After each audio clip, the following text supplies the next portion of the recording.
Hello, guys.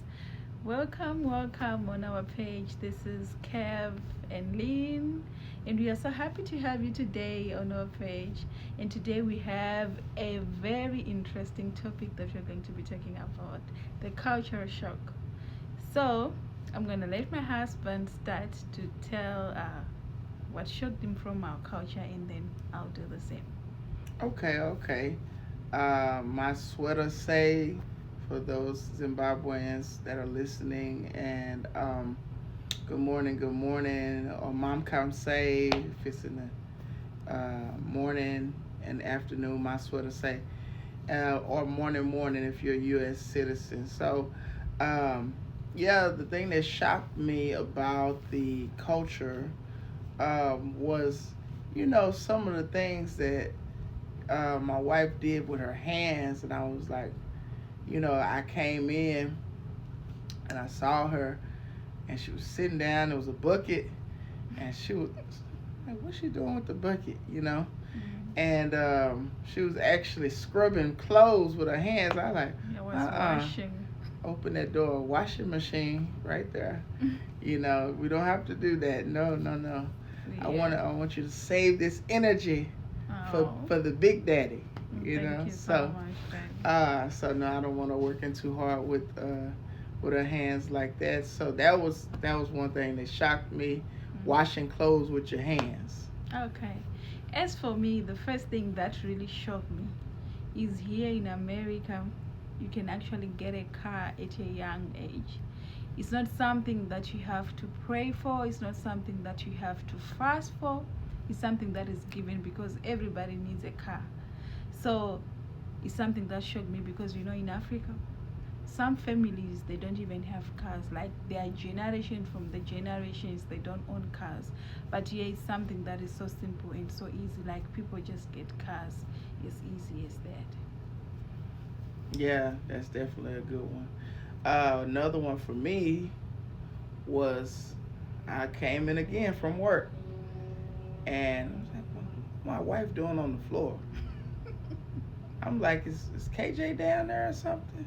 mm, KJ went on the floor, just my wife, Scrubbing. and then scrubbing the floor.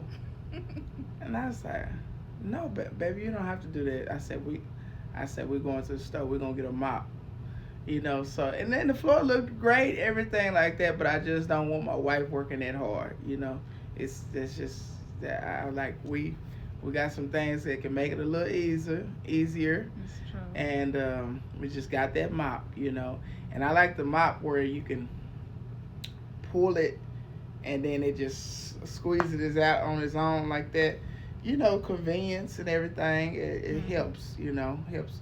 So we thank God for those little convenient Yeah. tools. Another culture shock that I had is every house here in America they have dishwasher, meaning to say you don't have to wash the dishes using your hands. But honestly speaking, up until today, I haven't used it, not even a single day. I feel like it takes time. The time that I have to remove those dirty things, like the leftovers and all, I just feel like I have to stand on the sink and just do the dishes. So that's something that shocked me because here most of the people they just use dishwashers. Yeah, and that's actually good, because those dishwashers, and I've used them before, even when I was by myself, and they always leave something Mm. like on the dishes. So I didn't tell my wife like you need to change that. I'm like, it's actually a good idea because the dishes always come out so clean. Yeah. Okay, so the last one for me. So we're doing this is part one. We'll come to you guys. I want you guys to follow, Okay. and we'll come to you guys with some more culture shocks. But I think one of the best culture shocks for me, Mhm. this is definitely a positive, was the way my wife cooks for me. Mhm. Like every single day she cooks. Every single day she makes my lunch. And I have a hot meal. And it was actually a culture shock because we've come to, and I in the American culture, we everything is too fast food. Mm. you know uh, just having a home cooked meal has gotten to the point. It's something like, oh, we can do that on the weekends, we can do that on Sundays. But it was actually a serious that conviction of my wife to have those hot meals cooked. And I tell you, it definitely builds a bond, builds a strong bond, and it also allows you to check on each other and see how your day is gone, and really keep tabs like on our, the situation and what we need to be talking about, what we need to be praying about. So it's actually that was a great culture shock for me. Okay, that's interesting. Yeah, it's true. Here, you see restaurants everywhere on every street, and most of them they open 24/7. So people they're just used, you know, on buying food. Yeah. So the last culture shock for me is here in America. You barely talk to people, even if you meet people on the streets, even your neighbors. You can't go to your neighbors and say, hey, like borrow something, or just, checking on them. You hardly do that. You just mind your own business. But in Africa, you greet everyone you see on the road. You talk to your neighbors. You can even make your kids play with the neighbors. But here is something that is completely different. Yeah, and it's definitely sometimes things happen because of what has happened. Mm-hmm. And now here definitely in America, in most cities, the trust is gone. Yeah.